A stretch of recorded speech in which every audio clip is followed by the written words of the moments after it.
Olá pessoal, Pastor Ramon aqui, né, mais uma vez fora aí do meu ambiente comum de gravação, mas para tentar dar continuidade aí naquele nosso projeto de dar uma olhada na internet, pegar ali os debates, o que está sendo dito, né, a respeito da questão do aborto e apresentar aí, né, a nossa contra-argumentação, colocar a nossa voz também nesse debate, né? E hoje o vídeo que eu quero ver contigo é esse vídeo aqui do canal Opera Mundi, né, que ele é um canal de notícias, né, sobre política, mas que aqui ele apresenta uma aula aberta, né, de uma psicóloga, a Nalu Faria, onde ela vai apresentar os seus argumentos para a descriminalização do aborto. Né? Vamos assistir esses argumentos então e vamos comentando aí.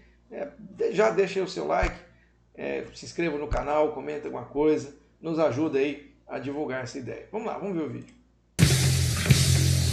Nós vamos começar essa aula pública justamente tratando do que no movimento feminista, que é o principal setor que defende a legalização do aborto, entende por legalização do aborto. No movimento feminista, e que é incorporado por outros setores, trata-se justamente da descriminalização do aborto e na regulamentação da prática do aborto no serviço público. Isso significa, então, alterar radicalmente a legislação que tem no Brasil hoje, onde o aborto consta do Código Penal.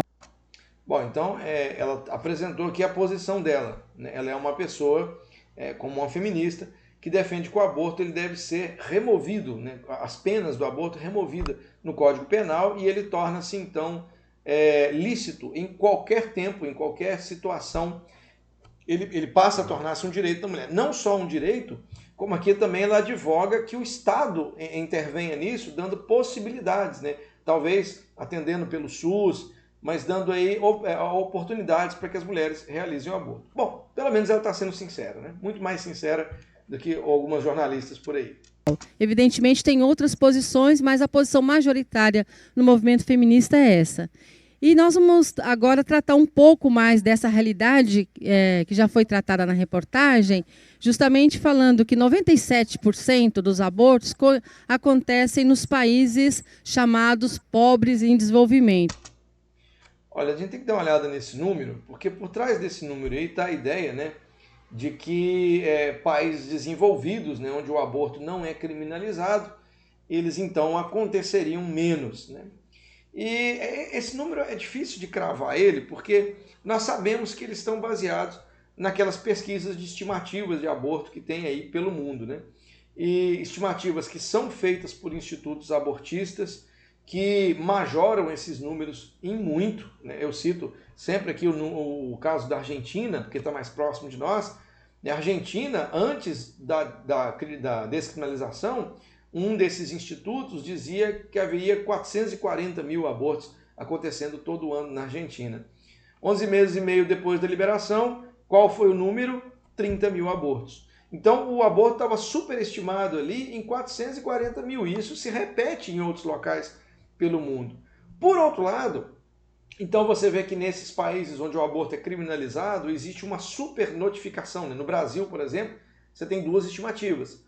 Uma que diz que o aborto acontece 500 mil abortos todo ano no Brasil, que é o do PNA, da Débora Diniz, e o Instituto Guttmacher fala em 1 milhão de abortos todo ano no Brasil. Né? Só aí, né, você vê, dois institutos a favor do aborto e que tem números completamente diferentes. Né? Em 2014, um grupo de pesquisadores brasileiros, né, e internacionais revisaram as estimativas de aborto no Brasil e estimaram cerca de 48 mil abortos acontecendo no Brasil. Né? Um número muito diferente, né? 20 vezes menor do que o número dito por aí, e que se aproxima mais da realidade, por exemplo, como nós vimos na Argentina. Então, fica muito claro que existe uma superestimação, existe uma majoração desses números, onde o aborto ele é criminalizado. Por outro lado, quando nós olhamos países onde o aborto é descriminalizado, como por exemplo nos Estados Unidos, você pega locais como a Califórnia, né, um estado super populoso e que não divulga, né, os seus dados de aborto. Você tem a situação do Canadá, por exemplo, Quebec, né, quase você não tem dados a respeito do aborto. A Austrália, né, só um estado na Austrália realmente divulga os seus dados, o resto é tudo por estimativa. Então, você tem essa conjunção, a superestimação do número de abortos nos países onde ele é criminalizado e a subnotificação nos países onde ele é descriminalizado. Então esse número de 97%, ele precisa urgentemente ser revisado. Não dá para confiar nele, não é um número confiável e ele precisa realmente de ser revisto. Ou seja, nos nossos países. E também nós sabemos que o aborto acontece em todas as classes sociais. Não é uma questão de informação, não é uma questão só de acesso. Olha, quanto a ser uma questão de informação, nós acabamos de ver no argumento anterior que sim, falta informação, né? Esse é só um. Se você assistir os outros vídeos que eu fiz, comentando outras entrevistas, você vai ver como é que informação é crucial. Existe sim o meu microfone fora, tomara que esteja gravando direito.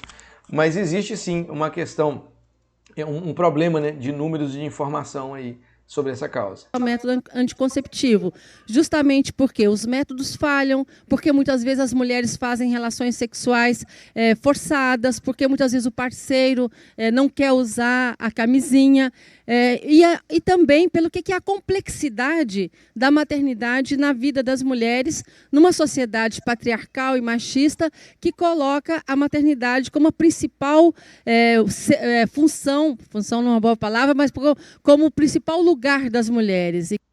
Bom, isso são argumentos de militância, então eu não vou comentar, né? Talvez uma outra pessoa aí, com um vídeo com outro foco, toque nesse assunto. Que inclusive atrela o modelo de feminilidade que é construído hoje na sociedade a esse tema. A primeira questão é que o fato do aborto ser crime não impede que as mulheres façam aborto. Da mesma forma que o assassinato ser crime também não impede que as pessoas assassinem, né? Cometem assassinato. Não é esse o papel da lei. A lei ela não extingue automaticamente o ato, mas a lei ela mostra que aquela sociedade não vê aquele ato como um ato moral, um ato justo, ele é um ato digno de punição, ele inibe, né, a prática. E agora também essas questões da lei faltam muito para as pessoas falarem a respeito da lei natural, né? Não é o fato do aborto ser criminalizado que torna o aborto ruim. E da mesma forma, né, não quer dizer que se o aborto for descriminalizado, ele vai se tornar uma coisa boa. Não, é a lei natural, é a lei, a lei da nossa natureza que diz que matar é errado. Em qualquer cultura, em qualquer situação, em qualquer código de leis, é natural. Matar é errado, não é o fato de que existe uma lei que faz isso. Além do mais, pode-se questionar isso aqui também, porque, por exemplo, você tem os dados da Nicarágua. A Nicarágua, em 2006, criminalizou, né, apertou as leis sobre a questão do aborto. E em 10 anos, o número diminuiu em 59%. Então, sim, né, a lei impede que eles aconteçam, né, não extingue, mas os dados que nós temos mostram que impede. Mas ainda assim, não é o fato de estar escrito num papel que diz que o aborto é errado. O aborto é errado porque o aborto mata, né, um inocente. E isso é errado, naturalmente. O aborto é uma prática milenar. Nem sempre ele foi um crime, nem sempre ele foi assunto da igreja, nem sempre ele foi assunto dos médicos, até porque eles ainda não existem. É interessante falar, né, que o aborto é um caso milenar e que fala da igreja aí, porque você tem o livro de Êxodo na Bíblia, que é um livro milenar, né, escrito por Moisés, e lá no capítulo 21 você tem uma legislação específica sobre a questão do aborto, né? Então, pelo menos na igreja, isso é um assunto milenar, né? De novo, não porque, mas é porque é natural, né? Faz parte da lei da vida, a igreja fala sobre isso. Mas olha, ainda assim, dizer que o aborto é uma prática milenar não resolve. Você teria que me provar que o aborto era uma prática milenar e aprovada, que era vista como algo moral, né? Qual parte da história o aborto foi visto como algo desejado? Tudo bem, ele é milenar, ele acontece há muitos anos, mas isso não prova nada, isso não diz que o aborto era bem visto, né? Isso apenas diz que ele acontecia. O assassinato também é algo milenar, né? Você tem na Escritura Sagrada Caim matando Abel, né? E por aí vai. Então não é o fato dele acontecer há milênios que torna ele algo moral ou desejável. discutiam, era um assunto de mulheres. E as técnicas na antiguidade que as mulheres usavam para fazer o aborto era de conhecimento das mulheres. Ao longo da história foi mudando como o aborto é tratado e também as interferências, justamente numa sociedade que cada vez mais aprofunda os mecanismos de controle do corpo e da sexualidade das mulheres. Muitas vezes, para nós, que já não vivemos mais, por exemplo, o tabu da virgindade, as questões da obrigação da castidade, podemos pensar que esse controle sobre o corpo acabou, mas não acabou. O corpo das mulheres continua sendo considerado um corpo inadequado, deformado, que precisa de correção, que eles... Olha, eu não me lembro no debate atual que alguém que diga, por exemplo, que o corpo da mulher é defeituoso. Agora, eu me lembro que na década de 70, né, Shulamit Firestone, ela propôs aquela ideia da ectogênese, né, que era a ideia de um útero artificial que iria libertar, né, seria a libertação feminina dessas amarras da maternidade. Então, olha, quem diz que o corpo da mulher é um corpo deformado, né, a ponto que necessita de uma gestação ex-útero para libertar a mulher, são as feministas, né, as próprias feministas que dizem isso. Eu nunca vi nenhum defensor da vida, né, alguém pró-vida dizendo que o corpo da mulher é defeituoso. Não lembro disso. Só está bem se ele está cumprindo essa função da maternidade. Mas, ao mesmo tempo, para vocês terem uma ideia, 46% das mulheres que realizam aborto, segundo a pesquisa da Fundação Perseu Abramo e Sesc, sofrem algum tipo de violência hospitalar, no sentido quando chegam ao hospital de serem xingadas, de serem maltratadas. Olha, se eu não me engano, essa pesquisa não focou na questão do aborto. Essa pesquisa focou realmente na violência hospitalar de forma geral. É um tratamento de desqualificação e de não reconhecimento do direito das mulheres e sempre vinculando a ideia de que se ela fez sexo, ela tem que aguentar as coisas. Aborto não é um direito da mulher. Não existe aborto legal no Brasil. Existe aborto não punido, que são os casos do artigo 128, que não tornam o aborto legal. Consequências. E é importante também saber que os métodos que as mulheres usam hoje, e o aborto inseguro, que é responsável pela terceira causa de mortalidade materna... Olha, isso também é mentira. O aborto não é a terceira causa de morte materna no Brasil. Eu tenho uma tabelinha aqui, quer ver? Deixa eu arrastar ela para cá, que eu gosto muito de usar ela. Vem cá. Isso, está aqui. Essa tabela, né, o Marlon de Rosa fez ela de um jeito muito fantástico. Ele analisou, né, as mortes maternas no ano de 2014 e o ano de 2016.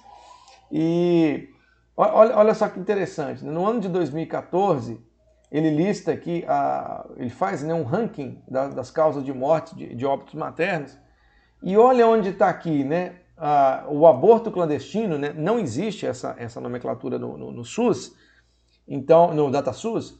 Então ele buscou por outros tipos de aborto, abortos não especificados e falhas na tentativa de aborto, né? E chegou ao número de 41 mortes, sendo a 12ª causa de óbito materno, né? Em 2014, se não me engano aqui em cima, fala, olha, em 2014, de um universo de 1.738 óbitos, 41 foram resultados, então, desses tipos de aborto, que podem ser encarados aí como, talvez, o aborto clandestino. Em 2016, o universo de mortes foram de 1.670 e esses tipos de aborto, que podem ser considerados, né, como evidências de aborto clandestino, foi a 10ª causa, tendo morrido 44 mulheres. Agora vamos fazer uma estimativa nossa aqui. Por exemplo, eu trouxe aqui os dados do DataSUS, né? Eu olhei lá em 2022, quantas mulheres morreram em 2022, né? Óbitos maternos, né? É lógico, meus irmãos, que cada morte tem que ser realmente triste, mas eu estou tratando aqui para mostrar como esses números não são reais. Então, em 2022, morreram 1.370 mulheres, e quantas delas foram vítimas desse tipo de aborto? Vamos ver aqui. Eu coloquei as mesmas categorias, né? Outro tipo de aborto, aborto não especificado, falhas na tentativa de aborto.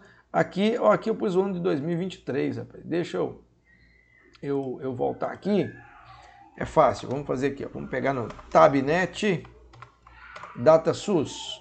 Então nós vamos pegar óbitos maternos 2022. Vamos pesquisar. Bom que a gente faz ao vivo, né? Categoria aborto. Vamos colocar outros tipos de aborto. Vamos colocar outros tipos de abortos não especificados. E falha na tentativa de aborto. Vamos ver qual o número que nós tivemos? 35 abortos, né, em 2022. Então você vê que o número não ficou muito distante, né? Aqui em 2016 era a 10ª causa, total 1.670 abortos, 44 provavelmente abortos inseguros. 2022, um universo menor, 1.370, né, 300 a menos, mas um número... Você vê que não houve uma variação muito grande, né, dessa questão. Então, nem de longe, eu acho que nem se você juntar todos os tipos de aborto, incluindo aí mortes por aborto, por exemplo, com complicações da gravidez, do aborto espontâneo, gravidez ectópica, nem se você juntar todos, você consegue colocar o aborto como a 3ª causa de morte materna. Isso é mentira, isso é um número colocado para tentar emplacar essa ideia de que o aborto é um problema de saúde pública. No Brasil, as mulheres usam, em primeiro lugar, o que elas chamam do remédio, que é o misoprostol. O segundo são as clínicas, que é em torno de 25%. Mas ainda,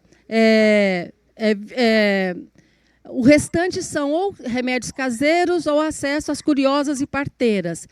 E isso traz para as mulheres não só a mortalidade, mas também uma situação de morbidade. Por exemplo, 25% da esterilidade nas mulheres é em decorrência de um aborto mal feito. Então, por que os setores, como o setor feminista, que defendem... Detalhe, aborto mal feito que nem sempre é a mesma coisa que aborto clandestino. A legalização do aborto diz, primeiro isso, que a maternidade não tem que ser tido como um destino em função da biologia das mulheres, que a maternidade tem que ser uma decisão e uma escolha. Só que é impossível evitar o que a biologia diz. Se houver fecundação, se houver sexo, vai haver maternidade. Não interessa a mulher dizer, não, eu não escolhi, eu não quero, mas não vai sumir. É irreal, né? A biologia diz que se houver sexo, não houver prevenção alguma, a maternidade vai acontecer, independente da escolha ou não. É uma questão de ciência, de biologia. Ao mesmo tempo que as mulheres também têm direito à sexualidade. E para que as mulheres possam ter direito pleno à sexualidade, ao seu desejo, é claro que nós temos não só que sair da armadilha do que é a norma heterossexual e heteronormativa e, portanto, defender a sexualidade lésbica, mas também para as mulheres que são heterossexuais, o direito de exercer a sua sexualidade separada da reprodução. E, nesse caso, o aborto é fundamental para concretizar essa possibilidade das mulheres de um acesso livre à sexualidade, mas não só. Então, você vê que agora aqui ela deixou claro qual que é a questão. A questão é viver essa sexualidade sem ter que ter a responsabilidade. Você vê que a ideia aqui é transformar o aborto em mais um método contraceptivo. Mais algo a mais. Eu vou usar a pílula, eu vou usar a camisinha, mas eu vou viver a minha sexualidade. Se tudo der errado, eu vou fazer o aborto. Só que o aborto é morte. Nós não podemos falar de irresponsabilidade em relação à vida. Então, vê que aqui ela soltou o grande argumento. A ideia é viver uma sexualidade desregrada e não só que o aborto deixe de ser crime, mas é incluir o aborto como mais um método contraceptivo, como qualquer outro. Isso é cruel. Isso é loucura, mas é exatamente o que se propõe aqui. Também para que as mulheres possam definir o seu projeto de vida independente da maternidade como um destino e que a maternidade seja uma decisão e uma opção. E é importante a gente remarcar aqui que, geralmente, quando as mulheres abortam, se diz que é um ato de irresponsabilidade, que estão negando o destino natural delas. As feministas consideram o contrário, que é justamente quando uma mulher aborta é porque ela se perguntou se ela tem condições, naquele momento, de ser mãe, pelo que significa a maternidade. Ela acabou de falar que a ideia é viver a sexualidade. Então, ou ela está se contradizendo, ou ela está só tentando jogar um argumento mais emotivo.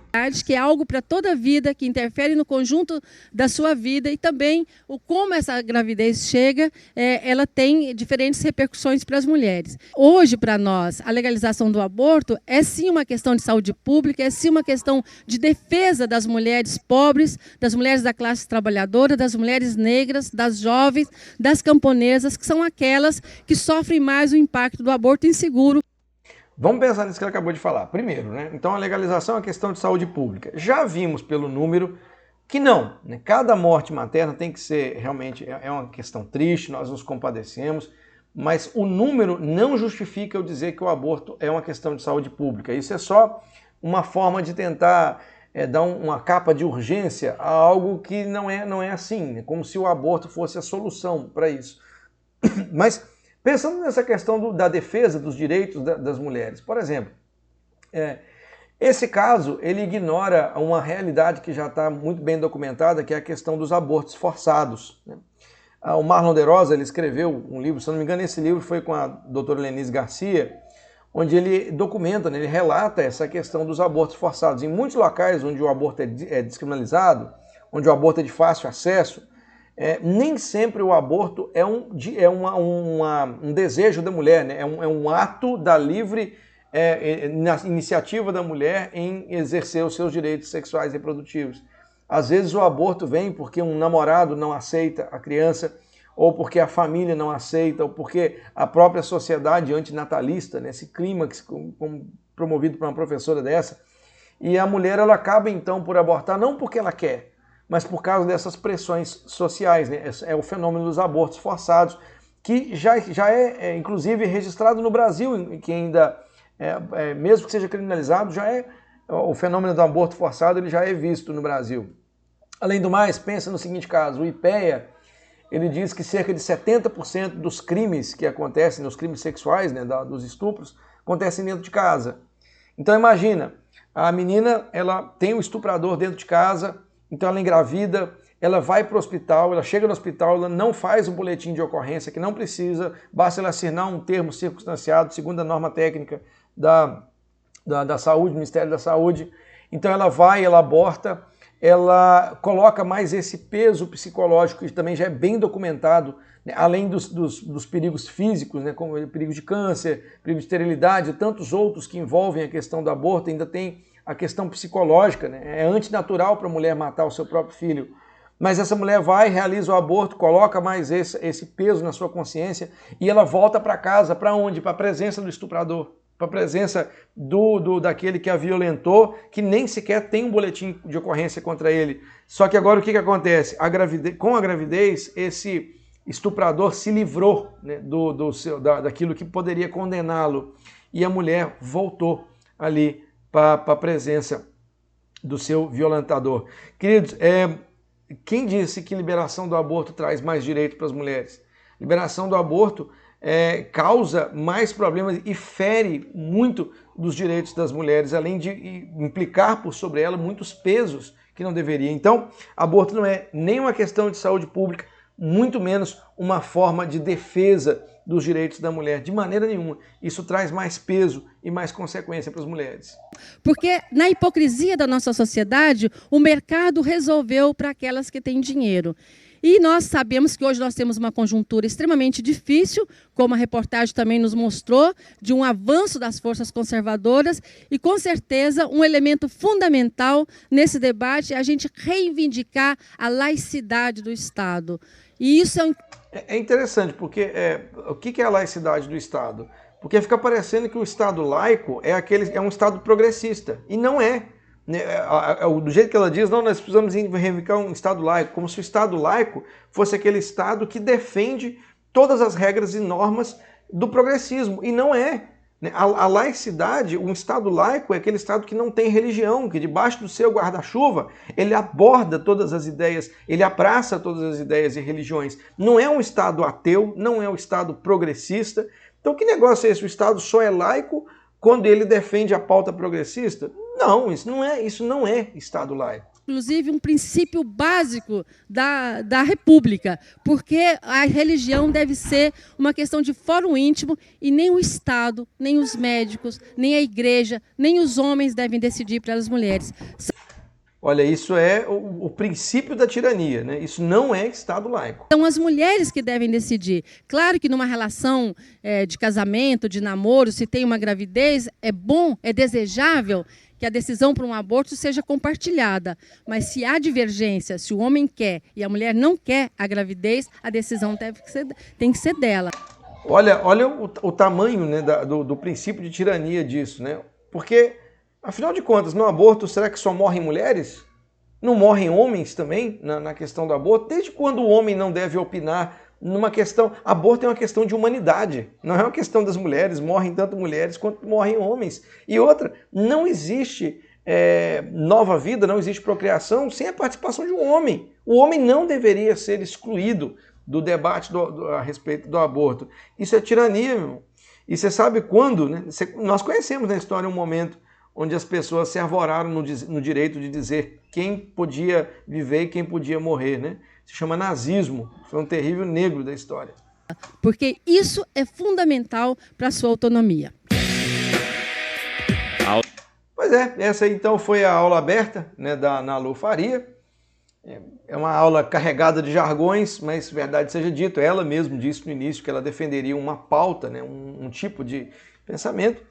Mas eu espero que mais uma vez você tenha percebido aí que para defender o aborto, primeiro, você precisa se valer de mentiras, de argumentos emotivos, mas quando você se informa, quando a racionalidade toma realmente a sua mente, você percebe que não há argumentos para defender o aborto. Querido, isso aqui é o que nós chamamos de baixo debate, né? Não, você vê que ela não trouxe nenhum argumento realmente assim que nos fizessem pensar.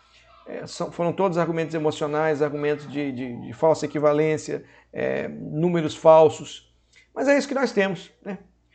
E aí, foi esse mais um vídeo. Espero que ele tenha sido elucidativo. E vamos lá, se você tem mais algum vídeo aí que você quer que a gente comenta, coloca nos comentários aí, bota o link aí e nos avisa. E vamos continuar nesse projeto defendendo a vida, né? Que Deus te abençoe e até a próxima.